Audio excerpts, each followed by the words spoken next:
Hey, open the window. Does it slide easy? This window is gonna fall out of the whole thing. Look at it. Okay, so. Chimsy ass stupid window. Philip and Kristen Harvey have lived in Paradise for almost 5 decades.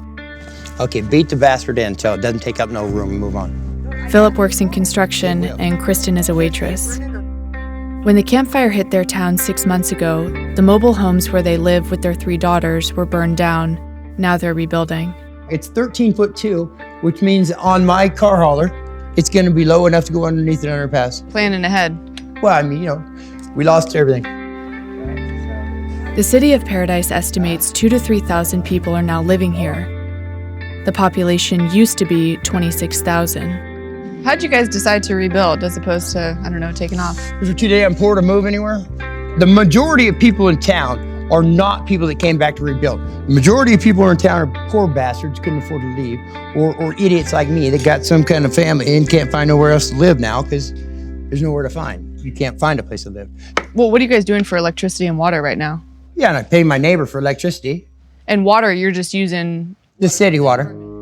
The Paradise Irrigation District, the city's water authority, has warned residents to avoid drinking the water because of toxins found in the system. Are you nervous that that water's contaminated? Am I nervous that it's contaminated? Did the coffee taste bad? I make coffee We out of use it. a lot of bottled water. I do think bottled water is safer. Do I care about it enough to go out of my way to use it? No. Do I make the girls use it? Yes.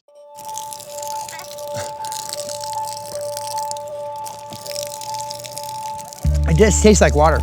Actually, it tastes a little bit like hose, but I like to drink out of the hose just because I did that when I was a kid.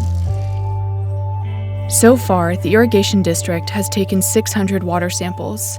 Roughly a third have tested positive for unsafe levels of the cancer-causing chemical benzene, which it believes got into pipes through air contaminated with ash, soot, and melting plastic.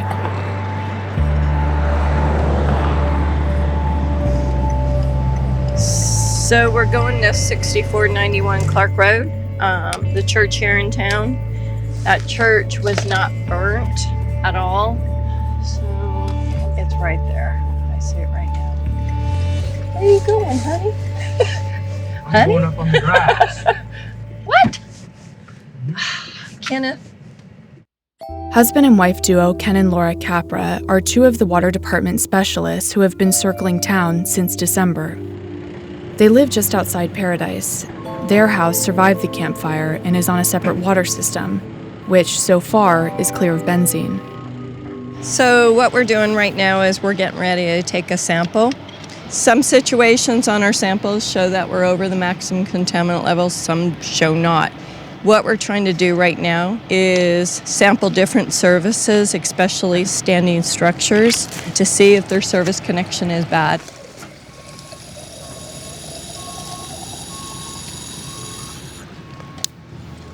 So what does the jar say? So this is a dechlorinating agent, has ascorbic acid in it. So what it's doing is it's taking out the chlorine in the water. That way, whatever the labs get, it's going to be absolute, whatever is in the water.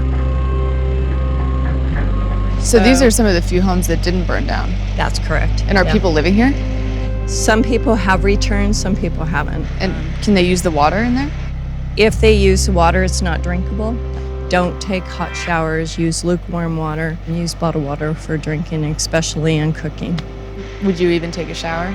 So I have been. I kind of look at it as, okay, I won't drink it, but I am taking a shower in it. Is there a part of you that's like a little bit concerned that maybe that's not the best thing? If I was 25, 30 years old and I had little kids, I would really not do it at all. Wow. But I still won't drink it.